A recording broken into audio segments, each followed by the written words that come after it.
జమీలద్దీన్ గారు ప్రధానంగా నిరుద్యోగులకు సంబంధించి ఉన్న ఖాళీలన్నీ భర్తీ చేయాలని చెప్తున్నారు. ప్రధానంగా దీంట్లో ఇంకొకటి 46 జీవో రద్దు చేయాలని చెప్పేసి పెద్ద ఎత్తున డిమాండ్ వస్తున్నటువంటి అంశం. ఆ జీవో ఏం చెప్తుంది, అసలు ఎందుకోసం ఆ జీవో తీసుకొచ్చారు, దాని అభ్యంతరాలు ఏంటి అసలు? వాస్తవంగా తెలంగాణ ఉద్యమం ఏర్పడ్డదే నీళ్లు నిధులు నియామకాలన్న ఒక ట్యాగ్ లైన్తోనే.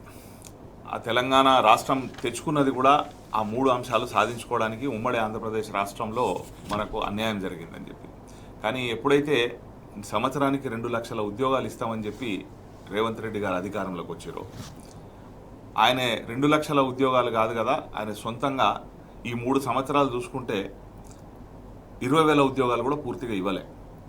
గతంలో కేసీఆర్ గారి హయాంలో ఇచ్చిన నోటిఫికేషన్లకు ఒక పెద్ద డ్రామా క్రియేట్ చేసి ఎల్బీ స్టేడియంలో మీటింగులు పెట్టి వాళ్ళకు నియామక పత్రాలు ఇచ్చేసి నేనేదో ఉద్యోగాలు ఇచ్చిన అన్నాడు. కానీ వాస్తవంగా రేవంత్ రెడ్డి ప్రభుత్వం సొంతంగా ఫిలప్ చేసిన ఉద్యోగాలు ఏమైనా ఉన్నాయనంటే అవి కేవలం 15,000 ఉద్యోగాలు మాత్రమే ఫిలప్ చేసేవి. మరి ఈరోజు ముఖ్యంగా పోలీస్ శాఖలో సుమారు 20,000 ఉద్యోగ ఖాళీలు ఉన్నప్పుడు వాటిని ఫిలప్ చేయాలని చెప్పి కోరితే నిన్న కేవలం ఆర్థిక శాఖ ఒక 5-6 వేల ఉద్యోగాలకు మాత్రమే ఫైనాన్షియల్ అనుమతి అన్నది ఇవ్వడం జరిగింది, ఆర్థికపరమైన అనుమతి. అది ఇచ్చినప్పుడు మరి ఈ 3 సంవత్సరాల నుంచి ప్రిపేర్ అవుతున్నటువంటి నిరుద్యోగులు ఎవరైతే ఉన్నారో వాళ్ళు ఎక్కడికి పోవాలి, ఎవరిని అడగాలి? ఇక ప్రజా సమస్యల మీద స్పందించాల్సినటువంటి పత్రికలు ఏవైతే ఉన్నాయో ఆ పత్రికలేమో ఆ ఇచ్చిన 5-6 వేల ఉద్యోగాలకే ఉద్యోగాల జాతర అని, కొలువుల పండగ అని చెప్పి ఈ ఆంధ్ర యాజమాన్యాల కింద పనిచేసే పత్రికలనేమో ఊకదంపుడుగా దానిలో వార్తలు ప్రసారం చేస్తే నిరుద్యోగులకు బాసటగా ఎవరు నిలుస్తారు అని చెప్పి వాళ్ళు ఆలోచన చేసినప్పుడు కేవలం బీఆర్ఎస్ పార్టీ మాత్రమే, ఈ తెలంగాణ కొరకు పుట్టిన పార్టీ మాత్రమే మాకు అండగా నిలుస్తుంది అన్నది ఒక నమ్మకం. ఆ నమ్మకంతో నేను నిరుద్యోగులంతా కూడా తెలంగాణ భవన్కు రావడం జరిగింది. ఆ నమ్మకం ఎందుకు కలిగింది అనంటే, ఈ ప్రభుత్వం వచ్చిన కొత్తలా ఎప్పుడైతే గిరిజనుల భూములు గుండుకోవడానికి లగచర్లలో వాళ్ళ మీద దాష్టికం చేసిందో, దౌర్జన్యం చేసిందో, ఆ రోజు లఘుచర్ల బాధితులను ఆదుకున్నది కూడా ఈ తెలంగాణ భవనే, ఈ బీఆర్ఎస్ పార్టీ. ఆ తర్వాత మూసి పరివాహక ప్రాంతంలో ఉన్న పేదల ఇళ్లను కూలగొట్టినాడు వాళ్ళను ఆదుకున్నది ఈ తెలంగాణ భవనే, ఈ బీఆర్ఎస్ పార్టీ.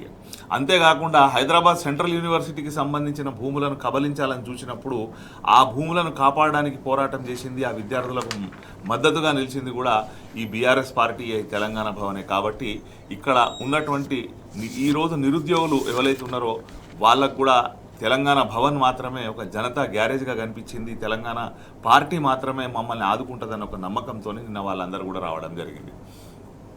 వీళ్ళు మాత్రమే కాకుండా ప్రతి సమస్య ఈ రాష్ట్రంలో ఏదైతే ఈ దోపిడీ వ్యవస్థ జరుగుతూ ఉన్నదో కాంగ్రెస్ పార్టీకి సంబంధించి ఇవాళ ప్రజలందరూ కూడా మళ్ళీ ఒకసారి బీఆర్ఎస్ పార్టీ వైపు, తెలంగాణ భవన్ వైపు చూస్తూ ఉన్నారు. కొన్ని సందర్భాల్లోనైతే అయ్యా కేసీఆర్ ఎక్కడ ఉన్నావు, నువ్వు రా మమ్మల్ని ఆదుకో అని చెప్పి గొంతెత్తి ప్రజలు పిలుస్తున్న సందర్భాలు కూడా మనం చూసి ఉన్నాం. అంటే ఈ దాష్టిక పరిపాలన ఏదైతే కొనసాగుతున్నదో దీంతో ప్రజలందరూ కూడా విసుగు చెందిపోయారు. ఇక ఈ పరిపాలన మాకు వద్దు బాబు, వీళ్ళు కౌంట్ డౌన్ చూస్తున్నారు, రోజులు లెక్క పెడుతున్నారు, ఇంకెప్పుడు అయిపోద్ది వీళ్ళ పరిపాలన. మరి ఇది ముఖ్యమంత్రికి తెలియదా అనంటే తెలుసు. ఆయన ధైర్యం ఏంది అనంటే, వీళ్ళ బడేభాయ్ సంవత్సరానికి 2 కోట్ల ఉద్యోగాలు ఇస్తా అని చెప్పి గత 12 సంవత్సరాల నుంచి వెళ్ళి జనాలను మోసం చేస్తే బడేభాయిని ఏం చేసిరు జనాలు, నన్ను ఏం చేస్తారు అన్న ఒక నమ్మకంతో ఆయన ఇలా పరిపాలన చేస్తూ ఉన్నాడు, ఇక్కడ ప్రజలను వేధిస్తూ ఉన్నాడు. ఈయనే ఒక ఉద్యోగుల విషయంలోనే కాకుండా ప్రతిసారి ప్రజలను ఏదో రకంగా ఇబ్బంది పెట్టి దోచుకోవడం, దాచుకోవడం అన్న ట్యాగ్ లైన్తో ఈ ప్రభుత్వం పనిచేస్తూ ఉన్నది. ఆ ప్రభుత్వం పనిచేసే సందర్భంలో మీకు ప్రజలను ఇబ్బందికి గురి చేస్తే ఏంటి అని అంటే, వాళ్ళు ఈ ఇష్యూస్లో నిమగ్నమైపోయి ఉంటారు. మా దోపిడీ మీద వాళ్ళ నజర్ పడదు కాబట్టి, ఈ ఇష్యూస్ మీద వాళ్ళు ఇబ్బంది పడతా ఉన్నారు కాబట్టి మనం దోసుకొని బయటపడవచ్చు. ఇప్పుడు డబ్బులు దాచుకుంటే రేపు వచ్చి ఎలక్షన్లో ఖర్చు పెట్టచ్చు. రెండోది, అధిష్టానానికి మూటలు పంపితే తప్ప తన పదవిని కాపాడుకునే పరిస్థితి లేదు. ఇందాక రాకేష్ గారు చెప్పినట్టు 72 సార్లు ఢిల్లీకి పోయిండి ఏం చేసిండు అని అంటే, 72 సార్లు మూటలు పట్టుకొని పోయిండు అక్కడికి తప్ప, లేకపోతే ఈయన పదవి తెల్లారు ఊస్ట్ అయిపోద్ది. ఇలా వాళ్ళ పార్టీలో ఉన్నటువంటి వ్యక్తులు, నిన్న కత్తి వెంకటస్వామి అనే వాళ్ళ పార్టీ నాయకుడే చెప్పిండు మేము మళ్ళీ గెలుస్తామని మాకు నమ్మకం లేదు అని చెప్పి. అంటే ఈ విషయం అక్కడ ఉన్నటువంటి ఎమ్మెల్యేలకు, ఎంపీలకు, వాళ్ళ నాయకులకు అందరికీ తెలుసు.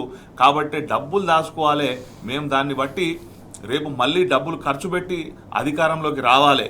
అవసరమైతే ఎవరైతే వీళ్ళ గురువు ఉన్నాడో అక్కడి నుంచి ఆయనను పిలిపించుకొని ఇక్కడ మళ్ళీ పరిపాలన, ఈరోజు మనం గమనించినట్టయితే ఈ పరిపాలన అంతా కూడా అక్కడ విజయవాడ కేంద్రంగా, అమరావతి కేంద్రంగా ఇక్కడ పరిపాలన కొనసాగే పరిస్థితి కూడా కనిపిస్తూ ఉన్నది అని చెప్పి మనం గమనించవచ్చు, చూడవచ్చు.